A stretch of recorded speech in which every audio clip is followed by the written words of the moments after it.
Ladies and gentlemen, are you ready? Hello guys, magandang araw po sa inyo lahat. So ito, kagagaling lang po natin sa hospital ngayon dahil nagpa-eye test po tayo ngayon sapagkat ang gamit po nating lisensya ay expire na.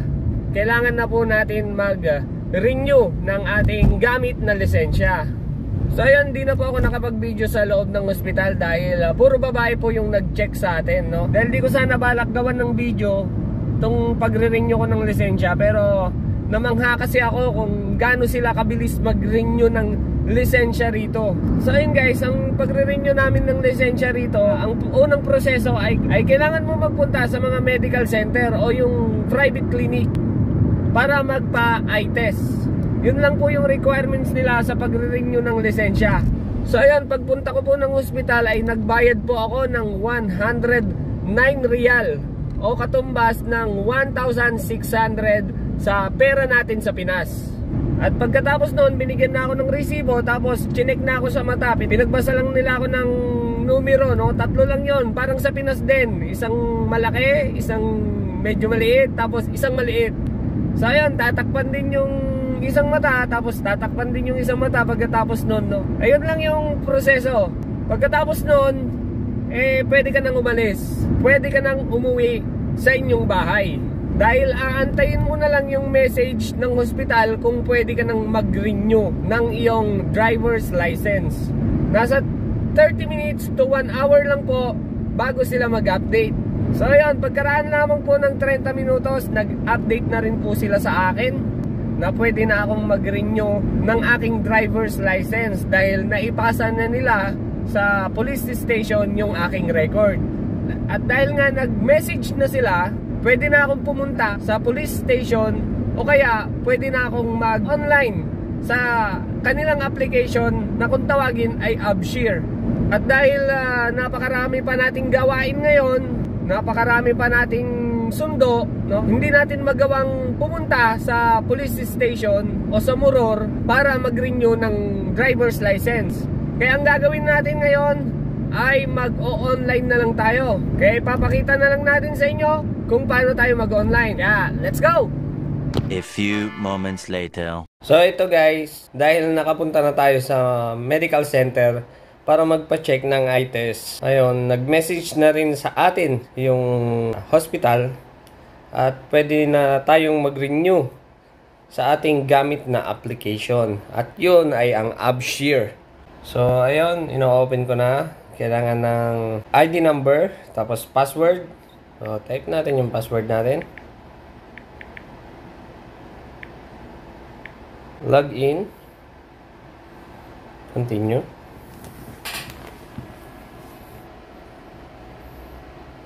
Verification code, nag-automatic, no? Kasi lagi naman ako nag-online dito, lagi ko naman chine-check.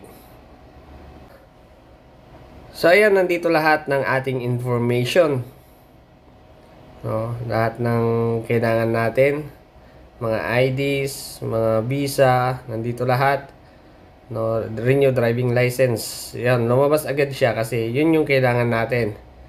Appointment, transfer, sponsorship, request travel, document delivery, visa, visit visa, yan. O, nandito lahat. Digital cards, ito yung ating digital cards.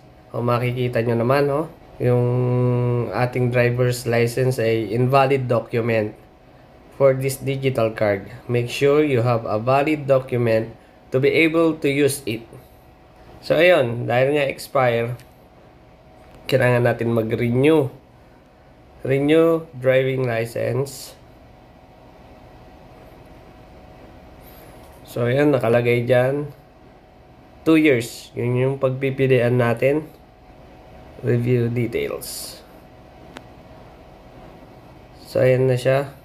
Before proceeding, please read and agree the terms and condition. Okay. Renew driving license.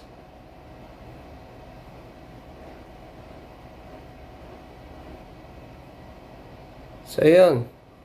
Ganyan ng kabilis, oh. Lumabas agad, driving license renewed. So, reference number, private, 2 years. Ang expiry niya ay August 30, 2025. So, if you wish to collect the document from Moror office, please visit one of Moror offices and branches within 7 days to avoid getting a 100 SAR violation. If you want to deliver the driving license to your Saudi post, add on. Request postal delivery fees will be delivered 3 to 5 days, including holidays, and receive driving documents from sector. So, request delivery. So, ito yung address. Lumabas. Contact details. Email address. Review details. So, deliver documents. Confirm delivery.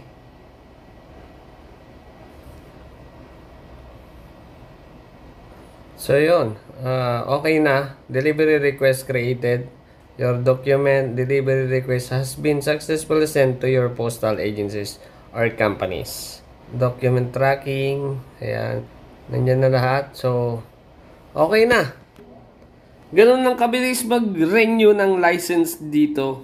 So, napakaganda nitong application na to guys. Itong AbShare. No? Nandito lahat ng ating information. No? May personal information, visa, passport, nandito rin. Ang ating passport. Ayan. May ikama, ang pinaka-importante sa lahat. O, nandyan pa yung expiration. Ayan, nandito lahat ng ating kailangan sa AbShare. No? Kaya maganda yung may ganitong application dahil napapagaan ng mga transaction. Tulad na lang ngayon na ito, masyado tayong busy. Hindi na natin maharap na magpunta pa dun sa kuhanan ng lisensya. 1 week later. So, yun po guys, no? Pagkaraan lang po ng 1 linggo, na-deliver na sa atin tong ating lisensya. Pero hindi ito yun hindi ganitong kalaki So, ayun, kani-deliver lang nila ng ating lisensya ngayon. At ang nag-deliver ay ang SPL. Thank you. Bali, 1 linggo pa natin bago nakuha ito. No? Pero okay lang yon kahit mag-drive ka sa labas. Dahil meron naman tayong application dun sa AbShare na nag-update na. Kaya kahit wala pa yung card natin, ayun, meron tayong ipapakita pag nasita tayo na na-renew na yung license natin. So ito, bubuksan na lang natin to. Open street. Ayun! So bukas na. Ang laki pero walang laman, oh. Ito ang naman niya. Ating license. Meron na tayong card. So yun, 2025 pa yung expire ng ating license ulit. So yun, ganun lang mag-renew ng lisensya rito. Ganun lang kabilis, no? Less hassle. Nasa bahay ka lang, nandito ka lang sa kwarto, tapos magre-renew ka. Walang problema, basta may pangbayad ka lang, no? At sa lagay ko naman, no, hindi ako nagbayad ng kahit ano dahil sagot naman ng amo natin yung gagastusin sa pagre-renew ng lisensya. So yun, siguro hanggang dito na lamang po uli ang ating video. Maraming salamat po uli sa panonood. Ingat po kayo lagi. Bye-bye!